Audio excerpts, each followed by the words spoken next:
escape. You know, team sports when you're in high school is everything. If you're state champs, that's a big deal. But we have one team that is already this year's national champs. And I got to spend a little time with them for this week's back to school edition of Texas Outdoors. Mine's better. When it's homemade barbecue, you kind of have to act like it's good. Like Nolan Ryan says, it ain't bragging if you can do it. We were in tears, honestly, because we were all huddled up together in a circle, and then we were just waiting for our names. They were taking forever to call our name, too. That was the moment these Madison High School kids found out they were national barbecue champions. But they're not stopping there. They're getting ready for the world title. I'd say we're pretty confident. Yeah. We beat the teams once. Why can't we do it again? I'm not the only one who didn't know schools have barbecue teams. I have ag friends and then I have main campus friends. My main campus friends are more like, what? Like that's a thing. About 20 kids tried out for the 5 spots. Then they cooked and crashed, tried different spices, all the way up to the last minute. Until we found the perfect one. And it took us a lot of practices and a lot of regionals, and even the state competition, we didn't have it completely perfected until the national level. They have it down too. So I wanted to see, and they agreed to show me. There's the first step to our national champion steak. They cooked a strip steak. I gotta find one of those tenderizy things. So we put a good coating of it. I'd always heard about brining meat, but I've never done it.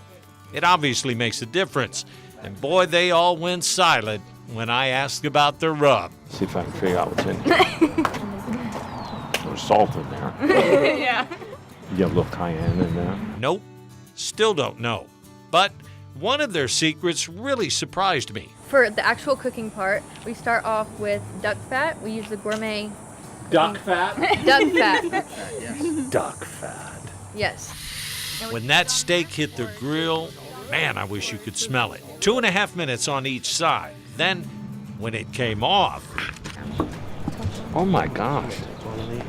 I'm kind of hungry, so. Man, I think since we all work together and we really put in that teamwork, it's what got us that #1 spot. a spot they're determined to hang on to. And they know they have a pretty good shot. Of course, yeah. I mean, not to be cocky or anything, but no, yeah. You know what? If you're national champion, you can be cocky though.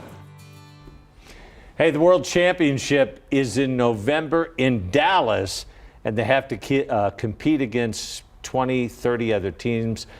Brisket, chicken, steak, burgers, and dessert. The young lady, Autumn, cooks this apple pie cobbler thing on the grill. I've never heard of anything like that before, and yet alone like a world title that they're competing for as They're well. national champs now, and I'm telling you what, I'm not kidding you. I'm a ribeye guy, but that strip steak was the most tender strip I've ever tasted. It looked like you liked it. Oh, it was good. It looked like the kids taught you a thing or two, and you ate well. Well, those kids got it going. I'm not kidding you. It was impressive. That is impressive. That's great.